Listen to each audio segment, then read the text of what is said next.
अरे सीता, ये बता कि शाम को क्या खाएगी तो? अरे दीदी, पहले मुझे दिन का खाना तो खाने दीजिए। और ये आपने अपनी बहू से कितना सारा भोजन बनवा लिया मेरे लिए।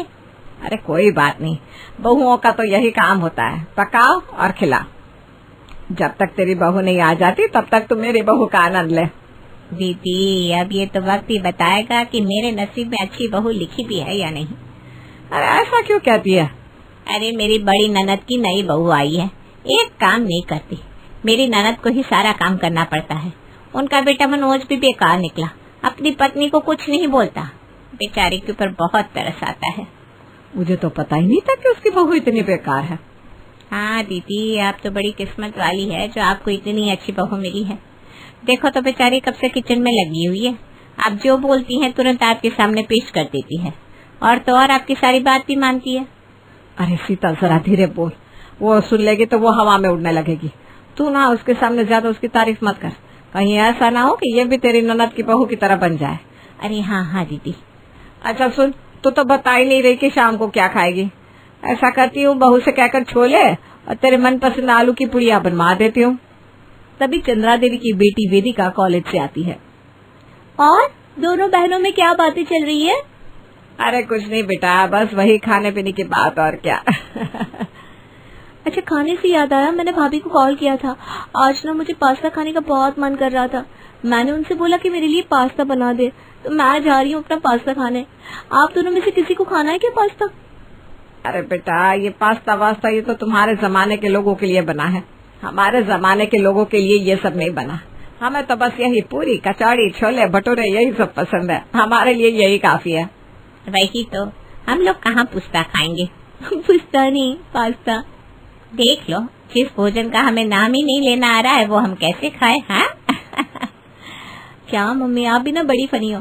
अच्छा भाभी, मेरा पास्ता बन गया है क्या? प्लीज ले आइए, मैं फ्रेश होके आ रही हूँ बस 2 मिनट में। तभी सोनिका किचन से आवाज देती है, जी नाना जी, बस लेकर आई 5 मिनट में।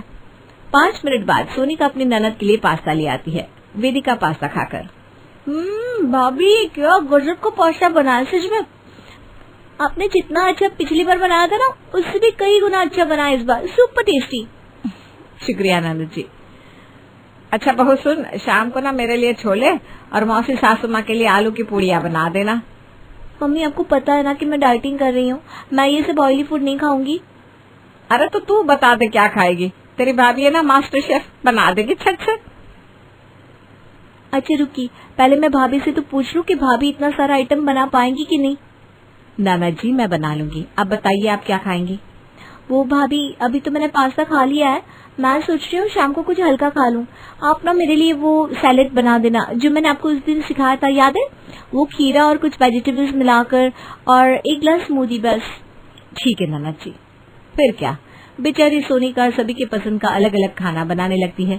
शाम के 6 भी नहीं बजे थे कि उसने खाना बनाने की तैयारी शुरू कर दी थी, क्योंकि उसे भी पता था कि उसे इतना सारा खाना बनाना है तो उसे भी बहुत समय लगेगा। सोनिका किचन में खाना बना रही थी, तभी उसकी छोटी लड़की प्रीतो और बड़ी लड़की आरोही आती हैं। अरे बच्चे, तुम दोनों यहाँ क्या कर रहे हो? जाओ जाकर पढ़ाई करो। मम्मी देखो, मुझे बुखार आ रहा है। मम्मी, प्रीतो तब से कह रही कि उसके सर में बहुत दर्द हो रहा है। जरा देखो तो। हे भगवान, तुझे तो बहुत तेज बुखार है बेटा। चल कमरे में, तुझे मैं दवाई देती हूँ। सोनिका अपनी बच्ची को कमरे में ले जाती है और उसे दवाई देकर सुला देती है। इसके लिए सिंपल सा सूप बनाना होगा। सोनिका फिर से किचन में जाती है और किचन के कामों में लग जाती है। वैसे ही सोनिका के पास बहुत सारा काम था और ऊपर से उसकी बच्ची की तबीयत खराब हो गई थी, जिसकी वजह से उसे अब और भी एक्स्ट्रा काम करना पड़ रहा था।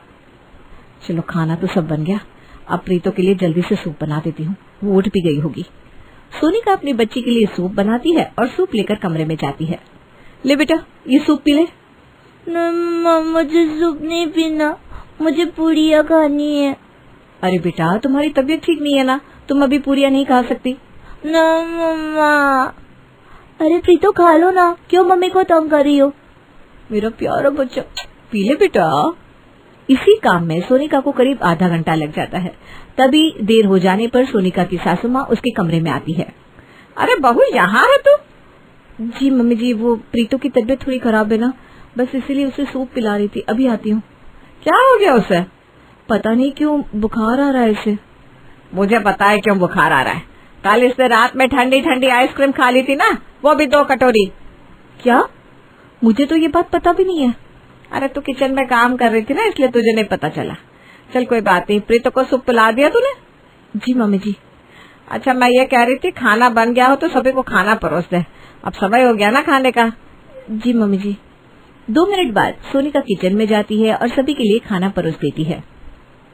कैसी लग रही है ये पूरिया? अरे दीदी, इसमें पूछने वाली क्या बात है, आपकी बहू तो टेस्टी खाना बनाती है, कसम से बहुत अच्छी बनाई है पूरी। अरे तो लेना और पूरिया बन जाएगी, चिंता मत कर, तू बस खा। और हाँ, अगली बार आना तो अकेले मत आना, अंकुश और नीरज को भी लेकर आना। जी दीदी पक्का, वो लोग भी आपकी बहू के हाथ का बना हुआ खाना खाएंगे ना तो उनको भी मजा आ जाएगा।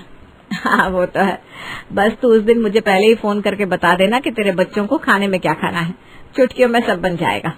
जी दीदी, फोन करके बता दूंगी। तो बेचारी सोनिका एक तो दिन भर किचन में लगी रहती थी, उसके पास 1 मिनट का भी टाइम नहीं बचता था, और ऐसे में उसकी सासू माँ अक्सर मेहमानों को घर में बुला लिया करती थी और अपनी बहू से मेहमानों के मनपसंद भोजन को बनवाया करती। दीदी मेरा तो खाना हो गया। मेरा भी। चल अब थोड़ा छत में टहलते हैं। जी दीदी। ये लोग तो खाना पीना करके छत में टहलने के लिए चले जाते हैं, वहीं दूसरी ओर बेचारी सोनिका किचन में ही लगी रहती है। अरे बहू, रात के 12 बजने वाले हैं और अभी भी तुम्हारा काम खत्म नहीं हुआ? जी पापा जी, अभी थोड़े और बर्तन पड़े हैं, किचन भी साफ करना है। सॉरी, आपका पानी भी तो बॉईल करना है ना? कोई बात नहीं बहू, तू रहने दे, तू अपना काम कर, मैं पानी उबाल लेता हूँ। अरे नहीं पापा जी। अरे नहीं बहू, करने दे मुझे। और सोनिका के ससुर जी जबरदस्ती खुद ही पानी बॉईल कर लेते हैं। करीब 2.5 घंटे बाद। मम्मा पैर में दर्द हो रहा है। अच्छा रुक बेटा, तेरे पैर दबा देती हूँ। हाँ।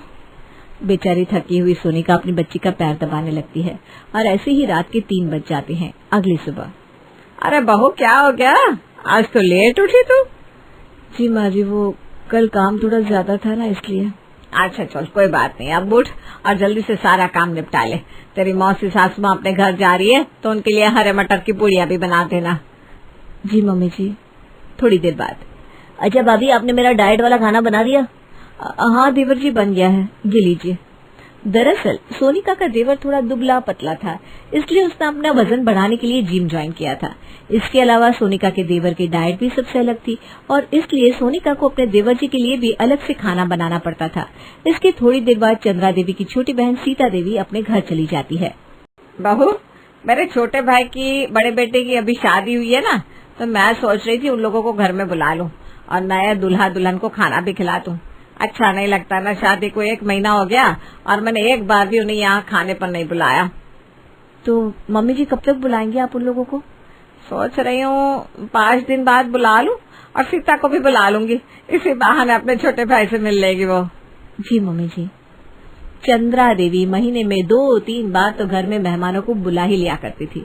उसे ऐसा करना अच्छा लगता था क्योंकि उसे अपने घर में चहल पहल बहुत पसंद थी, लेकिन उसकी ऐसी आदत के कारण उसकी बहू सोनिका को इतना सब कुछ झेलना पड़ रहा था। 5 दिन बाद सभी मेहमानों को घर बुलाया जाता है और सोनिका फिर से किचन में लग जाती है। चलो, मेहमानों को खाना तो बन गया है, अब देवर जी का, ननद जी का और पापा जी का सिंपल सा खाना भी बना लेती हूँ। आज घर में बहुत सारे मेहमान आए हुए थे, इसलिए सोनिका बेचारी रात तक तो बहुत थक जाती है। बहू क्या हुआ? कुछ नहीं पापा जी, कुछ नहीं। अरे बहू बताओ तो क्या बात है? वो पापा जी क्या है ना, घर में सभी लोगों की अलग अलग पसंद है। सिर्फ पसंद ही नहीं, सबकी लाइफस्टाइल भी अलग अलग है, इसलिए मुझे किचन में सबके लिए अलग अलग भोजन बनाना पड़ता है, जिसके कारण काम बहुत ज्यादा बढ़ जाता है। अब काम ज्यादा होने के कारण मैं अपनी दोनों बच्चियों पर ध्यान भी नहीं दे पा रही हूँ। हाँ बहू, ये तो मैं भी देख रहा हूँ कि चंद्रा तुम्हें दिन भर किचन में लगाई रहती है और घर के बाकी लोग भी कम नहीं है। तुम चिंता मत करो, मैं कल ही सभी से बात करता हूँ। शुक्रिया पापा जी, आपने मुझे समझा। अगले दिन सोनिका के ससुर घर वालों को समझाते हैं। हाँ पिताजी, आप सही कह रहे हैं, मैं भी देखता हूँ भाभी जी दिन भर किचन में ही लगी रहती हैं। आप चिंता मत करिए, आगे से ऐसा नहीं होगा। हाँ बिल्कुल। सोनिका के ससुर के समझाने पर अब सभी लोग सोनिका के ऊपर इतना बर्डन नहीं डालते, लेकिन क्या करें, सभी की लाइफस्टाइल अलग अलग थी, इसलिए फिर से सब कुछ पहले जैसा ही हो जाता है। भाभी मैं ना अपना स्मूदी खुद ही बना लेती, लेकिन आज मैं कोचिंग के लिए बहुत लेट हो रही हूँ। प्लीज भाभी अब जल्दी से बना दीजिए ना। अब हाँ अभी बना देती हूँ।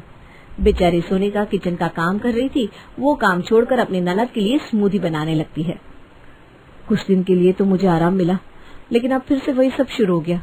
कभी देवर जी कुछ काम बताने लगते हैं, कभी सासू माँ, कभी ननद जी। हे भगवान क्या करूं मैं। ऐसे ही समय बीतता रहता है और इसी बीच सोनिका के देवर की शादी हो जाती है। बहू नाश्ते में क्या बनाया आज? माँ जी मैं तो आपकी पसंद का ही खाना बनाने जा रही थी, लेकिन तभी देवरानी जी किचन में आई और उन्होंने कहा कि आज सैंडविच बनेंगे। अरे ये क्या होता है? और हम नहीं खा रहे ये जो भी है। अरे माँ जी आप भी ना बच्चों की तरह बात कर रही हैं। खाकर देखिए तो सही, मैंने इस पे ज्यादा ऑयल भी नहीं डाला, यानी कि सैंडविच हेल्दी भी है और टेस्टी भी। अरे बहू तू ना रसोई के बारे में इतना मत सोच, रसोई का काम तू सोनिका के ऊपर ही छोड़ दे। सासू माँ आप ना अनहेल्दी खाना खाने का बहाना ढूंढ रही हैं बस। मुझे पता है आपको आज समोसे खाने हैं, पर कोई समोसे वो मुझसे नहीं बनेंगे घर में। हाँ अरे बहू लेकिन सासू माँ लेकिन छोड़िए, इसे एक बार ट्राई करिए, आपको जरूर पसंद आएगा। ओहो चलो खा ही लेते हैं। अरे आप लोग क्या देख रहे हैं, आप लोगों का भी यही नाश्ता है, खाइए चलिए सर। हाँ खाते हैं, लुकिंग यम्मी। अरे बहू ये तो बहुत ही सादा है। देखिए माँ जी अब आपको खाना सादा लगे या जैसा भी लगे, खाना तो यही है आपको। अब मैं इस घर में आ गई हूँ ना, इसलिए घर का कोई भी पर्सन अनहेल्दी खाना नहीं खाएगा। घर में हर दिन अलग अलग खाना बनेगा जिसकी लिस्ट मैंने बना रखी है। अब से उस लिस्ट के अकॉर्डिंग ही खाना बना करेगा, उसके अलावा अलग से कुछ भी नहीं बनाया जाएगा। ये रही रसोई की मेनू। अरे बहू ये तो क्या कह रही है? वही तो रोहित तुम ये क्या बातें कर रही हो। अरे कोई बात नहीं भैया, कभी कभी हेल्दी खाना खा लेंगे तो क्या हो जाएगा। और नहीं तो क्या। इस तरह से ये नई बहू घर में आती ही अपनी चलाने लगती है। शाम को खाना तैयार है, सभी लोग खाना खा लीजिए, आइए। इतनी जल्दी खाना? अभी तो सिर्फ 6 बजे है। सासू माँ आपको पता है शाम को खाना 6 बजे ही खा लेना चाहिए, क्योंकि 6 बजे खाना खाने से पाचन बेहतर होता है, वजन कम करने में मदद मिलती है और साथ ही साथ अच्छी नींद भी आती है। अरे नहीं जो भी है, हम 6 बजे खाना नहीं खाने वाले। मैं ये सब आपकी हेल्थ बेहतर बनाने के लिए कर रही हूँ ना। और मैं तो क्या, बहुत सच तो कह रही है। अब सब में सबसे समझदार सिर्फ पापा जी हैं। चलिए अब आप सब खाना खाने बैठ जाइए, देर हो रही है।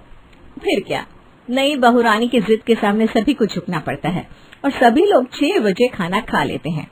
अब ये नई बहू रानी सभी को डिसिप्लिन में रखने लगती है और सभी को रसोई की मेनू के हिसाब से खाना देती है। माँ माना कि मैं डाइटिंग पर हूँ, लेकिन कभी कभी तो कुछ अच्छा खाने का मन करता है ना। लेकिन छोटी भाभी ने तो सब बंद करवा दिया है, ऊपर से वही सेम खाना खिला खिला के हम लोगों का मुंह का टेस्ट भी बिगड़वा दिया है। भाभी का वो मेनू वाला खाना खाना ना पड़े, इसलिए मैं बाहर से कुछ न कुछ खा के आती हूँ, जिससे मेरा वजन बढ़ रहा है। सच में मम्मी 2 महीने होने वाले हैं और अभी तक वही रूटीन चल रहा है। मंडे को सैंडविच, ट्यूसडे को पोहा, वेडनेसडे को डोसा। अरे बंद करवाइए ना ये सब। अरे वही तो, पर क्या करूँ कुछ समझ में नहीं आ रहा। अच्छा माँ मैं बाहर जा रहा हूँ चाउमीन और चिली पोटैटो खाने।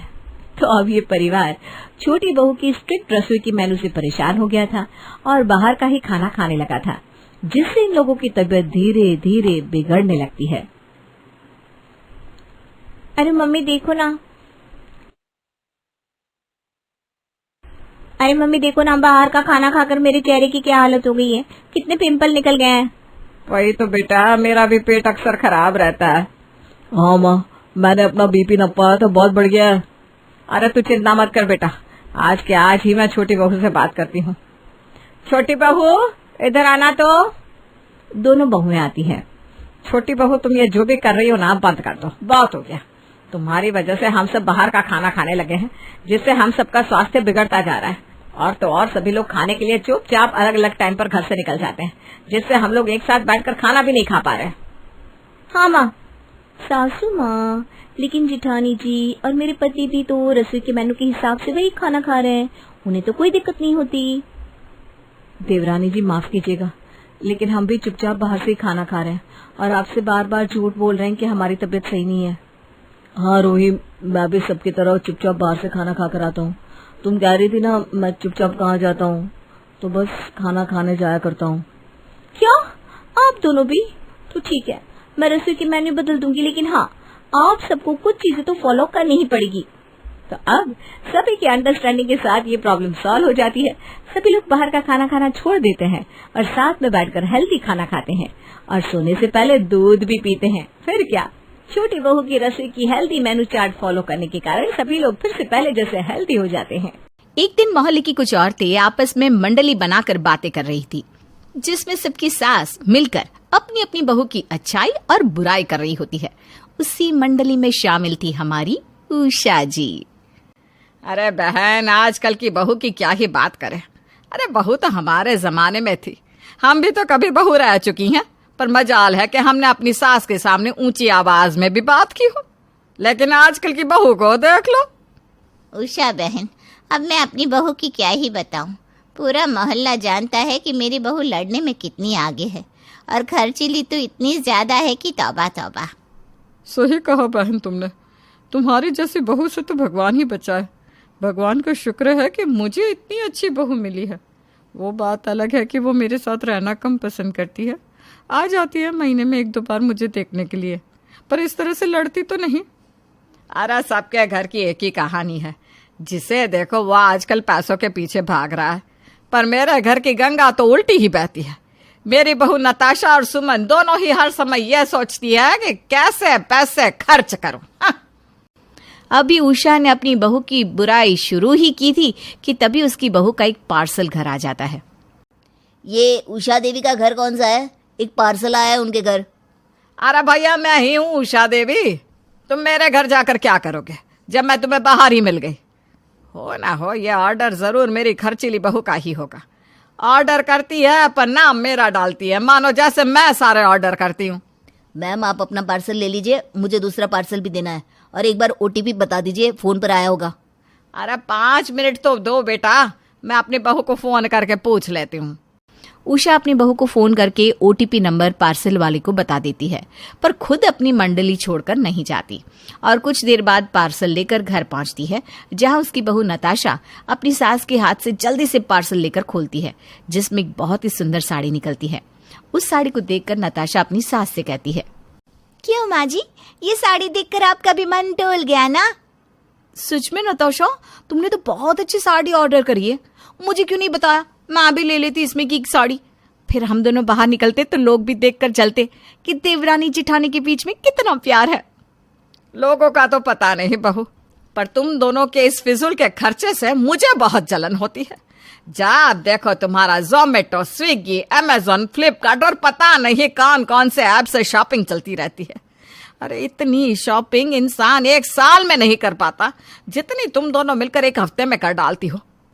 माँ जी, ऑनलाइन शॉपिंग चीज ही ऐसी है, हम खुद को कितना भी रोक ले पर हाथ रुकते ही नहीं जब तक ऑर्डर ना कर लो। हाथ पर भी काबू लगेगा बहू, बहुत जल्द लगेगा, जब बैंक बैलेंस खाली हो जाएगा।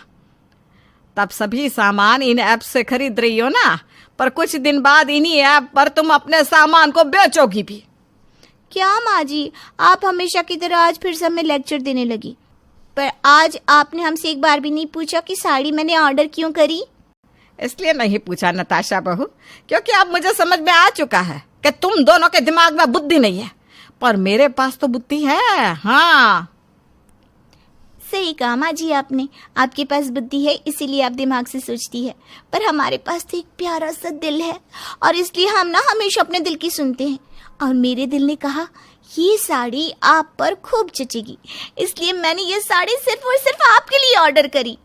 पर आपको नहीं चाहिए तो कोई बात नहीं, सुमन दीदी को भी ये साड़ी बहुत पसंद है ना दीदी? अरे बहू, तो मेरी बातों को कब से दिल पर लेने लगी? अरे तू तो दिल से सारे काम करती है ना, इसीलिए तो तू मेरी बातों को दिल पर मत लेना। हाँ, किडनी फेफड़े पर ले ले, पर ये साड़ी मुझे दे दे। वैसे सच कहूँ, ये साड़ी ना सच में बहुत अच्छी है। अब कल ना मंडली में मैं जाकर अपनी बहू की बुराई नहीं तारीफ करूंगी, तारीफ। उषा वो साड़ी लेकर बहुत खुश होती है और अपने कमरे में चली जाती है। अपनी सास की खुशी देखकर दोनों बहू भी खुश हो जाती हैं और आपस में बातें करती हैं। देखा दीदी, कैसे माँ जी को चुटकियों में खुश कर दिया। अब हम ना 1 हफ्ते तक आराम से शॉपिंग कर सकते हैं, जो दिल करेगा मंगवा सकते हैं। अब एक बार भी माँ जी कुछ नहीं कहेंगी। सच में नताशा, माँ जी तो गलत फहमी में ही जी रही है। उन्हें लगता है कि वो दिमाग से चलती है, जबकि सारा दिमाग तो तुम्हारे पास है। इतना बोलकर दोनों देवरानी जेठानी जोर जोर से हंसने लगती है और अपना अपना फोन लेकर बैठ जाती हैं और आपस में जोमेटो पर खाना देखते हुए एक दूसरे से बातें करती हैं। यार नताशा, समझ में नहीं आ रहा आज दोपहर के लिए क्या ऑर्डर करूं। खाना बनाने का ना जरा भी दिल नहीं कर रहा, और अब तो जोमेटो का खाना खा खा कर भी मन भरता जा रहा है यार। ऐसा है दीदी, तो आज स्विगी पर ट्राई करते हैं ना। अरे क्या फायदा, डिश तो दोनों पर सेम ही होंगी। हाँ, पर मेरी फ्रेंड बता रही थी कि स्विगी पर ऑफर निकला है। सच में नताशा? ऑनलाइन से ना जितना भी खाना मंगवा कर खा लो, पर कभी मन ही नहीं भरता, और जब ऑफर आ जाए तब तो सारी टेंशन ही खत्म हो जाती है। अब क्या था, जैसे ही सुमन को पता चलता है कि स्विगी पर ऑफर निकला है, दोनों देवरानी जिठानी मिलकर दोपहर का खाना ऑर्डर कर लेती हैं।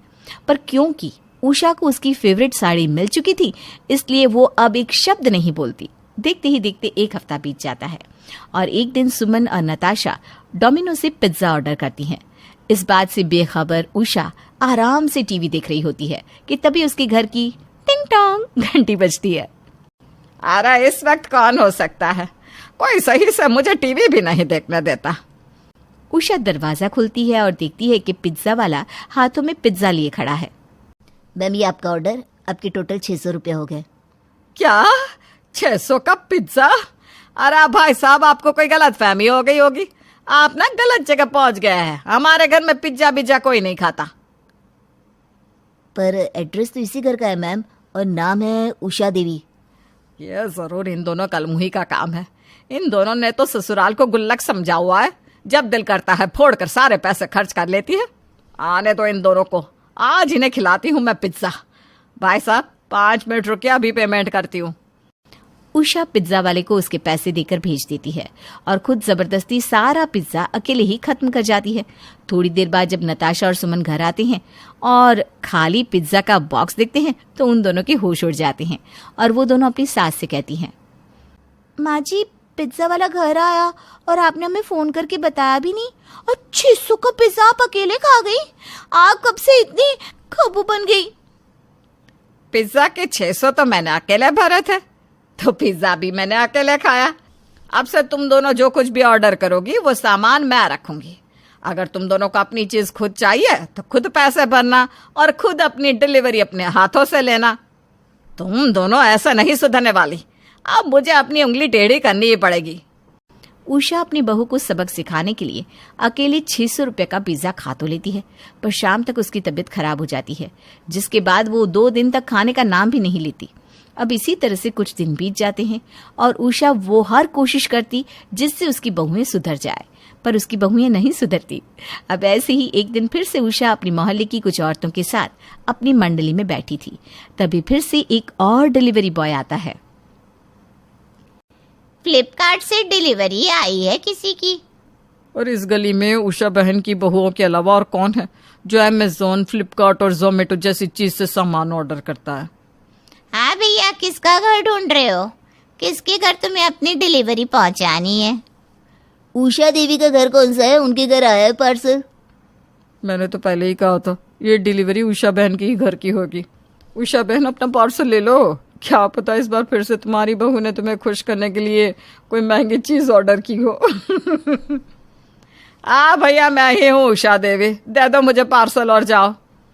उषा डिलीवरी लेकर गुस्से में अपने घर जाती है और पार्सल को घर में फेंककर अपनी दोनों बहू पर भड़कने लगती है। तुम दोनों ने पता नहीं मेरे घर को क्या समझ रखा है। ऐसा एक भी दिन नहीं होता जब हमारे घर कोई पार्सल ना आए। अब तो पूरे मोहल्ले को भी पता चल गया है। गली में कोई भी डिलीवरी बॉय आता है तो वो लोग सीधा उन्हें हमारे घर भेज देते हैं। और देखो ना, सच में वो पार्सल इसी घर का निकलता है।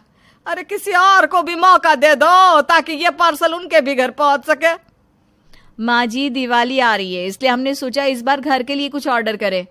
अच्छा, तो तुमने सोचा घर के लिए कालीन, सोफे का कवर या बेडशीट जैसी कोई अच्छी सी चीज ऑर्डर करके माँ जी के हाथ में थमा देते हैं। हमेशा की तरह माँ जी खुश हो जाएंगी और फिर हमें अमेज़न, फ्लिपकार्ट यूज करने से रोकेंगी नहीं। क्या यही सोचा था ना तुमने? पर अब मैं तुम दोनों की जाल में नहीं फंसने वाली। अब अगर मेरे घर कोई भी पार्सल आया तो मुझसे बुरा कोई नहीं होगा। आज उषा अपनी बहू की इन चालाकियों से खुश नहीं होती और अपनी दोनों बहू से नाराज होकर अपने कमरे में चली जाती है।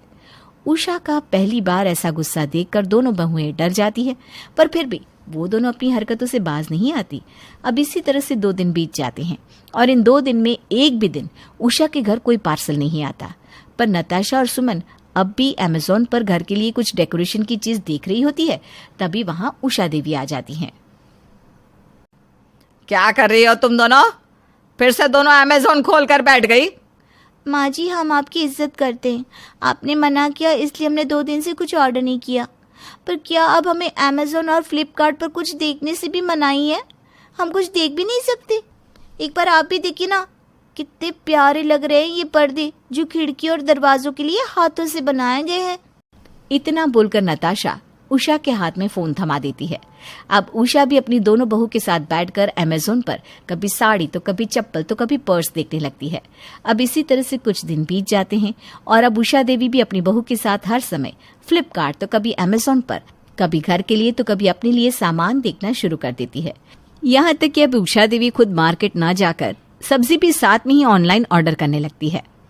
अरे इतनी सुबह सुबह कौन हो सकता है? अरे बहू, ग्रोसरी का सामान आया होगा। अब कौन बाहर जाकर सामान खरीदे और उठा कर ले आए, जब सामान खुद चलकर हमारे घर आ सकता है। सच में माँ जी, आपने ग्रोसरी का सामान ऑर्डर किया है? आप तो हम पर कितना भड़कती थी और हर समय हमें कहती थी हमने ससुराल को गुल्लक समझा है, पर अब आप खुद ही उसी गुल्लक का इस्तेमाल कर रही हैं। अरे बहू, गुल्लक तो होता ही है फोड़ने के लिए। अब अपनी जुबान कम चलाओ और दरवाजा खोलो, कहीं ऐसा ना हो कि डिलीवरी वाला पार्सल लेकर चला आ जाए। उषा देवी, जो अपनी बहू को सुधारने के लिए पता नहीं क्या कुछ कर रही थी, वो 2 दिन अपनी बहू के साथ क्या बैठी, वो तो बहू के रंग में ही रंग गई। सर्दियां शुरू हुई नहीं कि सबके घरों में आलू, गाजर, मटर बननी शुरू हो जाती है और कभी कभी तो हालात इतने बुरे हो जाते हैं कि इन 3 सब्जियों के अलावा घर में कोई छोटी सब्जी बनने की बारी ही नहीं आती।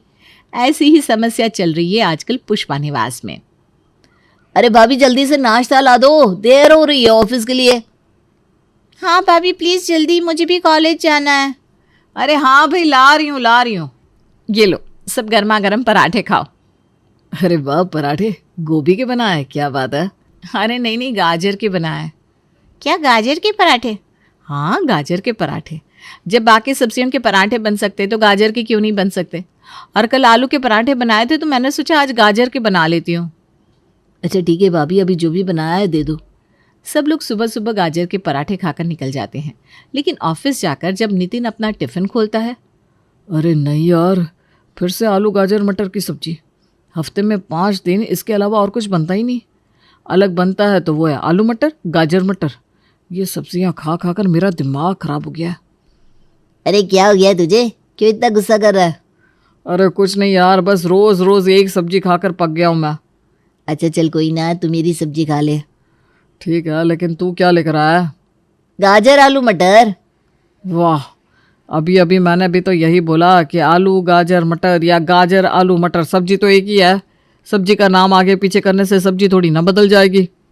बेचारा नितिन, उसके तो कलीग्स भी लंच में यही सब्जी लेकर आए थे, तो मजबूरी में उसे वही खानी पड़ती है अगले दिन। देखो योगिता, आज संडे का दिन है, हम सबकी छुट्टी है, तो प्लीज़ आलू गाजर मटर ये सब्जी तो बिल्कुल मत बनाना।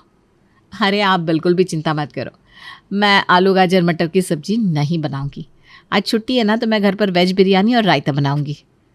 चलो शुक्र है, इतने दिन बाद कुछ तो ढंग का खाने को मिलेगा।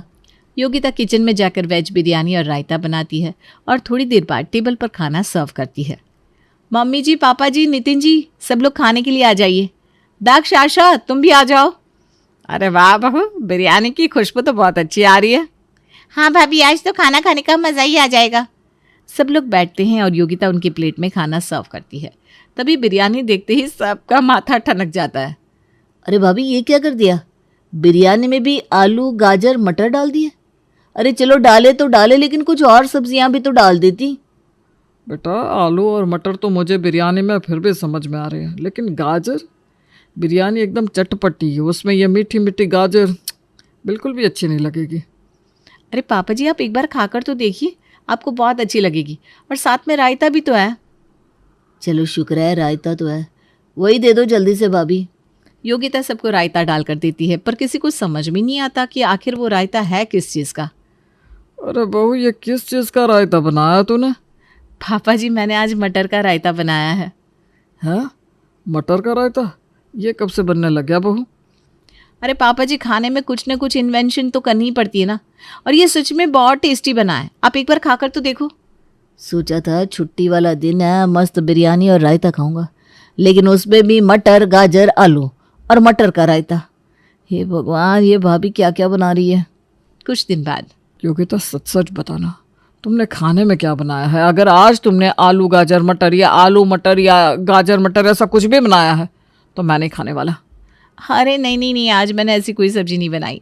आज तो मैंने कोफ्ते बनाए हैं। शुक्र है भगवान का कि आज तो आपने कुछ अलग बनाया। सही बोला, वरना मुझे तो लग रहा था कि आज अगर फिर से आलू गाजर मटर मैंने खा ली ना तो मेरे अंदर से आलू गाजर मटर का पेड़ ही उग जाएगा। सही बोला चाचू, अब तो स्कूल में भी मुझे सब आलू गाजर मटर कहकर चिढ़ाते हैं। अरे क्या तुम लोग भी, तुम तो ऐसे कह रहे हो जैसे मैं इनके अलावा तुम्हें और कुछ बनाकर ही नहीं देती। वाह, बोल भी तो देखो कौन रहा है। अच्छा जी, चलो जल्दी से खाना दो, बहुत भूख लग रही है। योगिता सबको खाना सर्व करती है, लेकिन जैसे ही सब लोग खाने की पहली बाइट लेते तो उन्हें कोफ्ते का स्वाद कुछ अलग ही लगता है। बहू, आज तूने लौकी का कोफ्ता कुछ अलग तरीके से बनाया है क्या? हाँ भाभी, कुछ अलग सा टेस्ट आ रहा है इसमें। अरे अलग टेस्ट तो आएगा ना, ये लौकी का कोफ्ता थोड़ी ना है। तो फिर किस चीज़ का है? गाजर और मटर का मिक्स कोफ्ता है, और ग्रेवी में ना थोड़ा सा उबला हुआ आलू भी मिलाया है। हे भगवान, कम से कम कोफ्ते को तो छोड़ देते। इतना खुश होकर खाना खाने के लिए बैठा था, सारा मूड खराब हो गया।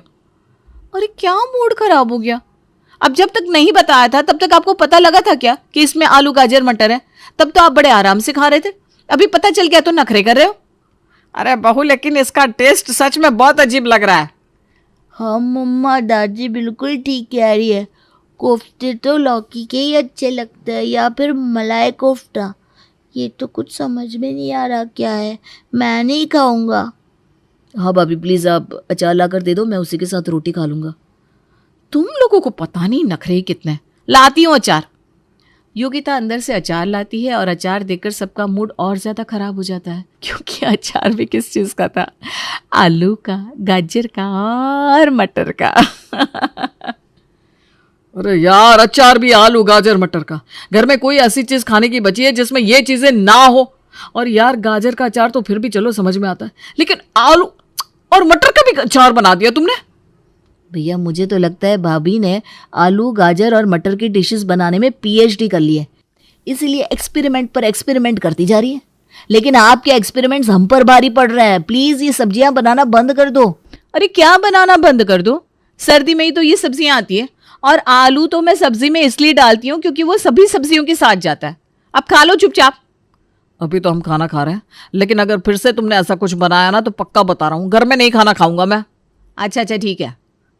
अब योगिता को तो सर्दियों में वहम चढ़ गया था कि सर्दियों में बनानी है तो सिर्फ आलू गाजर मटर, लेकिन अब उसे मिल चुकी थी धमकी कि अब अगर उसने आलू गाजर या मटर का कुछ भी बनाया तो कोई भी खाना नहीं खाएगा। फिर उसने कुछ नया तरीका सोचा। अगर किसी को भी सामने आलू गाजर मटर दिख गई तो कोई खाना नहीं खाएगा। एक काम करती हूँ, मटर को पीसकर उसे आटे में मिला देती हूँ और आलू को पीसकर दाल में डाल दूंगी। अब योगिता सारी सब्जियों को पीसकर खाने में डाल देती है। थोड़ी देर बाद वो खाना सर्व करती है। तुमने फिर से रोटी में मटर डाल दी। मना किया था ना तुम्हें, पूरी रोटियां हरी हरी हो गई है। अरे नहीं नहीं, मटर नहीं है वो। क्या ये मटर की रोटी नहीं है तो फिर हरी कैसे हो गई भाभी? अरे सिर्फ मटर ही ऐसी इकलौती सब्जी थोड़ी ना है जिसका रंग हरा होता है। मेथी डाली है मैंने इसमें। आपने रोटी में मेथी डाली तो फिर चावल में क्या डाला मम्मा? ये सारे चावल रेड रेड क्यों हो गए? इसमें गाजर डाली है क्या? अरे बेटा, केसर डाला है। केसर केसर खाना ना बहुत अच्छा होता है, इसीलिए मैंने चावल में डाला। योगिता सबको बातों में बहलाती है, लेकिन जैसे ही सब खाना खाते हैं उनको खाने का टेस्ट समझ में आने लगता है। बहू, खाना खाकर हमें ये तो समझ में आ गया कि ना तो रोटी में मेथी है और ना ही चावल में केसर, लेकिन मुझे ये समझ में नहीं आ रहा है कि आखिर तूने दाल में क्या मिलाया है। कितनी गाढ़ी दाल मैंने अपनी जिंदगी में कभी नहीं खाई। सच सच बता, तूने इसमें क्या डाला है? मम्मी जी, वो आलू पीस कर डाला है। अरे बेटा, लेकिन दाल में आलू पीस कर डालने का क्या मतलब है? दाल तो तू सिंपल भी बना सकती थी। हाँ मम्मी जी, लेकिन वो पिछली बार की 3-4 आलू रखे थे तो मैंने सोचा दाल में डाल देती हूँ, कहीं ख़राब ना हो जाए। भाभी बस, अब और नहीं खेल सकते हम आलू गाजर मटर वाला खाना, इसलिए आज आप खाना नहीं बनाओगी, आज रात का खाना मैं बनाऊंगी।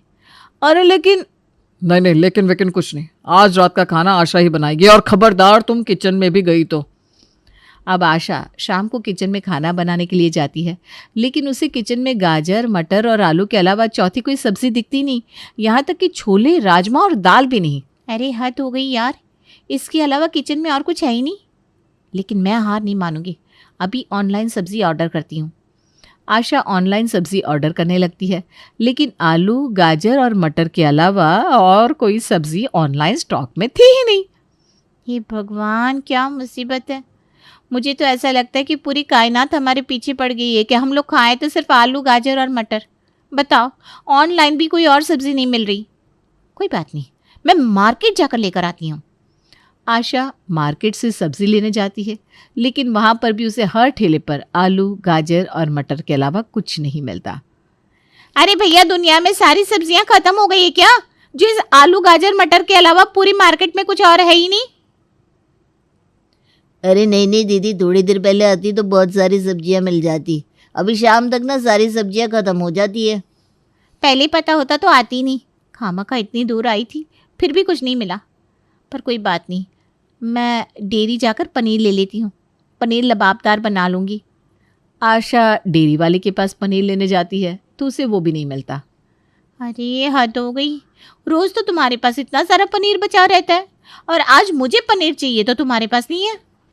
अरे दीदी, किसी के बच्चे का जन्मदिन था तो वो सारा पनीर लेकर चला गया, अब इसमें मैं क्या करूं? आप अगर थोड़ी देर पहले आती तो पनीर मिल जाता। आशा गुस्से में वहां से चली जाती है। क्या हुआ आशा, तुम खाली हाथ क्यों आ गई? तुम तो सब्जियां लेने गई थी ना। हाँ, लेकिन कोई सब्जी नहीं मिली, और तो और डेयरी वाले के पास पनीर भी नहीं मिला। अरे रे, ये तो बहुत बुरा हुआ। चलो कोई ना, तुम बैठो, थक गई होगी, मैं सबके लिए आलू गाजर मटर की सब्जी बना लेती हूँ। योगिता अपनी हंसी दबाकर सीधी किचन में जाती है। अच्छा हुआ जो मैंने पहले ही सब्जी वाले को फ़ोन कर दिया था कि आलू गाजर मटर के अलावा कोई भी सब्जी बाहर मत रखना, और डेयरी वाले को भी समझा दिया था, वरना ये मेरे आलू गाजर मटर तो घर में बनने ही नहीं देती। बचपन से हर सर्दी में हर रोज़ मैंने आलू गाजर मटर खाए हैं, इसके अलावा मैं घर में कोई और सब्जी बनने ही नहीं दूंगी। अब योगिता सबको फिर से आलू गाजर मटर सब्जी खिला देती है, और आज तो कोई उसे कह भी नहीं सकता था क्योंकि आशा को तो कोई और सब्जी मिली ही नहीं थी। कुछ दिन बाद खाना बनने से पहले बोल रहा हूँ, रोटी सब्जी नहीं खाऊंगा मैं, और ना ही चावल खाऊंगा। कुछ अच्छा सा बनाना आज प्लीज़।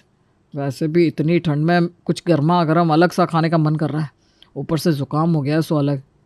अच्छा ठीक है, मैं काम करती हूँ, गर्मा गर्म खिचड़ी बना लेती हूँ और उसके साथ थोड़ा सूप भी बना लेती हूँ, ज़ुकाम में भी आराम लगेगा। हाँ ये ठीक है। ज़िंदगी में कभी खिचड़ी बनने पर इतनी खुशी नहीं हुई जितनी आज हो रही है। योगिता जाकर खिचड़ी और सूप बनाने की तैयारी शुरू करती है। मैंने आलू गाजर और मटर को पीस कर डाल दिया, लेकिन अगर खिचड़ी में डाला तो इनको पता लग जाएगा। एक काम करती हूँ, चॉपर में एकदम बारीक बारीक काट कर डाल देती हूँ, इन्हें दिखेगा ही नहीं। योगिता खिचड़ी में बिल्कुल बारीक बारीक आलू गाजर मटर डाल देती है और सूप में भी आलू गाजर मटर पीस कर डाल देती है, लेकिन नितिन जैसे ही वो खाना खाता है उसे सब कुछ समझ में आ जाता है। तुम्हें क्या लगा था इस खिचड़ी के अंदर बारीक बारीक सब्जियां काट कर डालोगी तो मुझे पता नहीं लगेगा? अरे साफ साफ आलू गाजर मटर का टेस्ट आ रहा है, और सूप में भी तुमने आलू गाजर मटर पीस कर डाल दिया। अरे बेशक सब्जियां दिखती नहीं है, लेकिन उनका टेस्ट तो समझ में आता है ना। देखो मेरी जुबान ने तो जवाब दे दिया, अब मैं ये नहीं खाऊंगा। पूरी सर्दियों में मैं भूखा रह लूंगा, लेकिन अब ये आलू गाजर मटर वाला खाना बिल्कुल नहीं खाऊंगा। अरे लेकिन मैंने एक बार बोल दिया ना, मतलब बोल दिया, नहीं खाऊंगा तो नहीं खाऊंगा। इस बार नितिन जिद पर अड़ जाता है और वो खाना ही नहीं खाता। अगले दिन, वैभव वैभव जरा यहाँ आना। हाँ मम्मा, क्या हुआ? क्या हुआ कि बच्चे, तूने आज टिफिन क्यों नहीं खाया? मैंने आपको बोला था मम्मा मैं आलू गाजर मटर नहीं खाऊंगा, आपने फिर से मेरे टिफिन में आलू मटर की सब्जी और गाजर वाले चावल दे दिए। पता है सबने कितना मजाक उड़ाया मेरा, और इस खाने की वजह से कुछ खाने का मन ही नहीं करता। अब मैंने सोच लिया मैं पूरी सर्दी खाना नहीं खाऊंगा। क्या? ये क्या मतलब हुआ? एक तो तेरे लिए इतना अच्छा खाना बनाया है, ऊपर से नखरे कर रहा है। आप चाहे कुछ भी बोलो, मैं ये खाना नहीं खाऊंगा तो नहीं खाऊंगा। अच्छा, फिर मैं भी देखती हूँ कब तक भूखा रहता है। खाना तो तुझे यही पड़ेगा। योगिता वैभव को डांट कर भगा देती है और सबके लिए रात को फिर से आलू गाजर मटर वाला खाना बना देती है। लेकिन आज तो सब लोगों ने ठान लिया था कि वो ये खाना नहीं खाएंगे। भाभी, एक बार पहले क्लियर कर रहा हूँ, अगर आज आपने फिर से ये आलू गाजर मटर वाला खाना बनाया है ना, तो हम में से कोई इसे नहीं खाने वाला। क्यों नहीं खाओगे? और इस टाइम मार्केट में कोई और सब्जी भी नहीं आ रही है, बताओ मैं क्या बनाऊं? रहने तो भाभी, मुझे अच्छे से पता है उस दिन आपने ही सब्जी वाले और डेयरी वाले को फ़ोन करके मुझे सब्जी और पनीर देने के लिए मना किया था ना। अब जानबूझकर ये सब कर रही हो। हाँ, अब बहुत हो गया। ये तो सरासर टॉर्चर है, टॉर्चर। मैं बाहर से खाना ऑर्डर कर रहा हूँ, और जब तक घर में ये आलू गाजर मटर के अलावा कुछ और खाना नहीं बनेगा ना, तब तक घर में कोई तुम्हारे हाथ का खाना नहीं खाएगा। अच्छा, तो फिर मैं भी देखती हूँ कितने दिन तक बाहर से खाना मंगा कर खाते हो। मैं तो खाने में आलू गाजर मटर ही बनाऊंगी। ठीक है फिर। दक्ष, जल्दी से खाना ऑर्डर करो। दक्ष बाहर से खाना ऑर्डर करता है और सब लोग बहुत दिन बाद खुशी से खाना एंजॉय करते हैं। कितने दिनों बाद कुछ अलग सा खाने को मिला है। इस खाने को खाकर तो खाना खाने का मन भी कर रहा है, वरना आलू गाजर मटर देखकर खाने से मन ही भर गया था। पापा जी, कम से कम आप तो मेरी बुराई मत कीजिए, मुझे आपसे ऐसी उम्मीद नहीं थी। अरे बेटा, मैं कुछ गलत थोड़ी ना कह रहा हूँ। अब रोज़ रोज़ किसी को एक ही सब्जी खिलाओगी तो वो बेचारा तो परेशान हो ही जाएगा। अगर तुम इन सब्जियों के अलावा कुछ अलग बनाती तो हमें बाहर से खाना बनाने की ज़रूरत नहीं पड़ती। कोई बात नहीं पापा, अगर भाभी का मन नहीं है आलू कचालू मटर के अलावा कुछ और बनाने का तो कोई दिक्कत नहीं। अब से भाभी की खाना बनाने की छुट्टी, भाभी को भी आराम मिल जाएगा। चाचू, लेकिन मैं स्कूल में क्या लेकर जाऊंगा? मेरा टिफिन कौन बनाएगा? इस बात का क्या मतलब है? तेरे लिए तो मैं ही लंच बनाऊंगी, और सिर्फ तेरे लिए क्या, लंच तो सबके लिए मैं ही बनाऊंगी। नहीं नहीं भाभी, इसकी कोई ज़रूरत नहीं है। मैंने टिफ़िन सर्विस वालों से बात कर ली है, वो रोज़ मेरे भैया के लंच और वैभव के लंच का टिफ़िन भी टाइम पर भेज देंगे। ठीक है वैभव, चिंता करने की कोई बात नहीं है। थैंक यू चाचू। अरे क्या थैंक यू? फिर क्या मेरे हाथ का खाना कोई खाएगा ही नहीं? ब्रेकफास्ट लंच डिनर सब कुछ बाहर से? ये सब कोर्स भाभी, वैसे ये पनीर की सब्जी ना बहुत टेस्टी है दक्ष भैया, कल फिर से मंगाना। लगभग एक हफ्ता बीत जाता है, लेकिन योगिता के हाथ का खाना कोई नहीं खाता। सब उसके हाथ का खाना न खाने के लिए बगावत कर देते हैं और हर रोज़ बाहर से मंगा कर ही खाना खाते हैं, क्योंकि योगिता घर में आलू गाजर मटर के अलावा सब्जी लाने ही नहीं दे रही थी। इसलिए कोई घर में खाना बना ही नहीं पा रहा था। लेकिन एक हफ्ते बाद योगिता बहुत परेशान हो जाती है। जब मेरे बनाए हुए आलू गाजर मटर कोई खा ही नहीं रहा तो इनको बनाने का क्या फ़ायदा। छोड़ो, आज से घर में ये सब्जियां बनानी ही बंद। आज सबके लिए दाल मखनी और पनीर टिक्का मसाला बनाती हूँ। योगिता सबके लिए खाना बनाकर टेबल पर सर्व करती है। तभी दक्ष कहता है, तो फिर आज क्या ऑर्डर करना है भैया? आज तुम लोगों को कुछ भी ऑर्डर करने की ज़रूरत नहीं है। तुम्हें क्या लगता है हम आलू गाजर मटर खा लेंगे? बिल्कुल भी नहीं, खाना तो बाहर से ही आएगा। आलू गाजर मटर नहीं बनाया मैंने, दाल मखनी और पनीर टिक्का मसाला बनाया है। सच में मम्मा? हाँ बेटा, जब मेरे बनाए हुए आलू गाजर मटर वाले खाने को कोई खा ही नहीं रहा तो बनाने का क्या फ़ायदा। इसलिए आज से घर में सारी सब्जियां बंद। बस अब तो आप लोगों के मन की हो गई ना, तो जल्दी से खा लो खाना। घर वालों की बगावत के आगे योगिता को हार माननी ही पड़ती है और फाइनली उनके घर में आलू गाजर मटर बंद होकर बाकी सब्जियां बनानी शुरू होती हैं।